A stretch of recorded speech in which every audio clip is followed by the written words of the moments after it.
Did your audience leave the live stream during a panel session in your last virtual event? It could have been because the audio was problematic. It's really important that your audio is clear above all other factors in video, be that for a virtual event or a recording. Without getting too techy, in this video I'm going to show you some examples of the different audio quality you get from different mic types, help you choose the right one for the right purpose, and why I choose to use this one for most calls and videos. Audio quality is without question the most underrated and yet most important element in video. As a viewer, you can put up with a picture glitch or poor resolution, but if you can't hear it properly, then you'll just want to switch off. Now, imagine you're a guest on a webinar panel session and there's feedback, an echo, or you just can't be heard properly. Your voice is just lost and the host won't direct any questions to you. You might as well not be there. So what can you do? Okay, first let's tackle the easy bit. Earbuds. Wired ones. These will eliminate any chance of feedback. This happens when your mic picks up the sound from your speakers and sends it back and causes that awful infinite loop of howling irritation. Or it can simply be when you hear yourself coming back half a second or so later, which can really put you off your stride in the middle of an important message. We all just take for granted the excellent echo cancellation and mix minus effects, which is part of most video and audio conferencing platforms, but it can struggle on occasions. The best way to avoid it happening altogether is to prevent it at source. If your mic isn't able to hear what's coming out of your speakers because they're teeny tiny ones stuck in your ears, it can't get it wrong. But why wired ones in particular, I hear you ask? Aha, a couple of reasons. The main one being that Bluetooth and wireless technologies can be temperamental and unpredictable. And if they decide to disconnect themselves mid-conversation, there will almost certainly be at least a second or so of feedback of some sort before the system kind of realises what's happening and the echo cancellation kicks in. A secondary reason would be that wireless earbuds tend to be more visible just by the nature of how large they need to be. Better to use wired ones, maybe even in just one ear from the pair, stick it in your ear, back to front, and route the wire over the back of your ear and down your clothing. You may well find that you need an extension cable for this as well to be able to reach your computer. Check out in the description below for a few affiliate links to some earphones I've tried and tested, plus cables, but pretty much any will do. Now, let's get to the mic. Please, don't use the mic on your earphones cord, and definitely not one of those awful gaming/call centre style headsets. The former sounds alright, the latter sounds compressed, but both look untidy and unprofessional. Let's get you set up with something a bit better than that. There are 3 mic types you can use.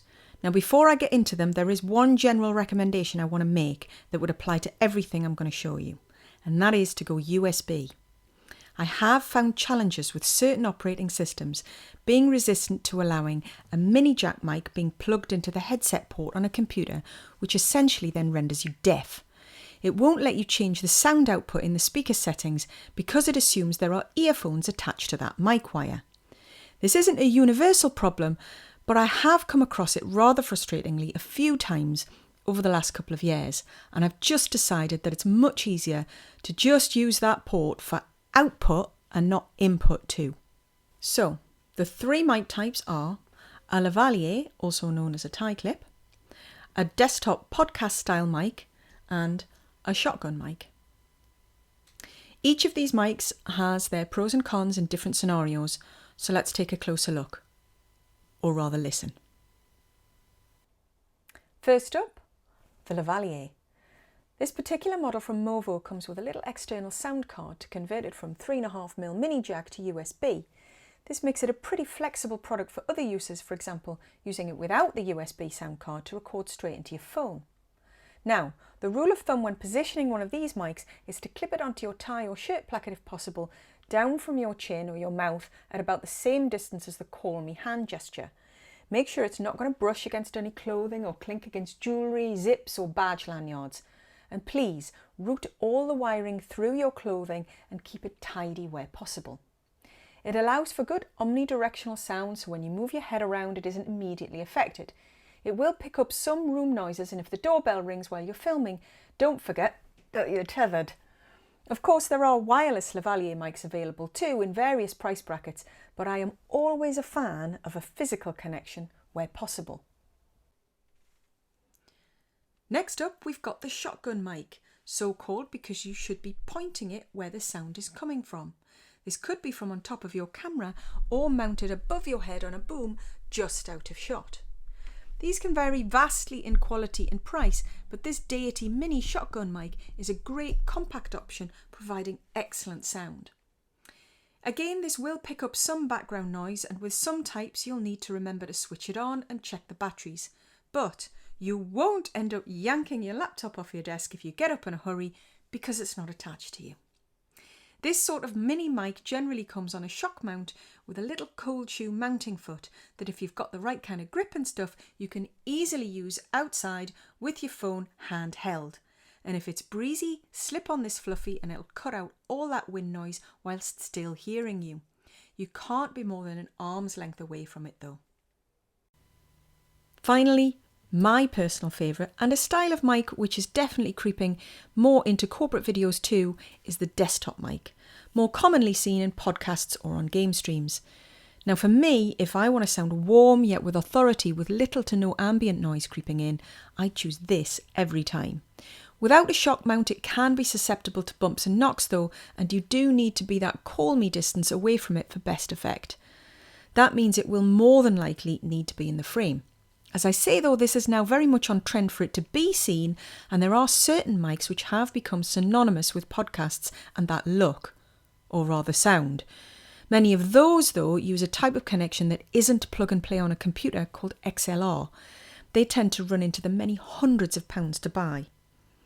If I had my dream USB dynamic mic, it would be this. The Deity VO7U, widely regarded as one of only a handful of respectively high-end USB dynamic mics, but at a little under 200 quid, it's pretty expensive. So what you need to look for is a desktop USB mic. This one here gets a lot of comments when I don't have the pink foam windscreen on it because it's chrome and has quite a cool retro look to it. It's actually quite unusual. It's called a Samsung Meteor and you can pick one up on Amazon for under £70. It's a condenser mic, meaning it'll pick up a little bit more ambient sound than a dynamic one would, but still does a decent job. So, there you have it. Did you notice the difference in sound between the three? Let's have another listen. This is the Lavalier 123. This is the shotgun mic 123. This is the desktop mic 123. So, when us techie production types ask you about speakers and microphones, we only want to make sure that what you have to say can be heard clearly. If you're lucky, you'll be the one with the clearest, richest sounding voice, and it'll be the others who sound thin and lack gravitas. Now you can make an informed choice armed with the pros and cons of each type of mic. There are affiliate links to everything I've talked about in the description below. Hopefully that's helpful, but if you use the generic search terms I've mentioned, you should be able to find alternatives if these specific ones aren't what you're after. So, now we've got your sound down, let's make sure you look cinematic rather than VHS. Cameras can make a huge difference. If you want to know more, watch this video next.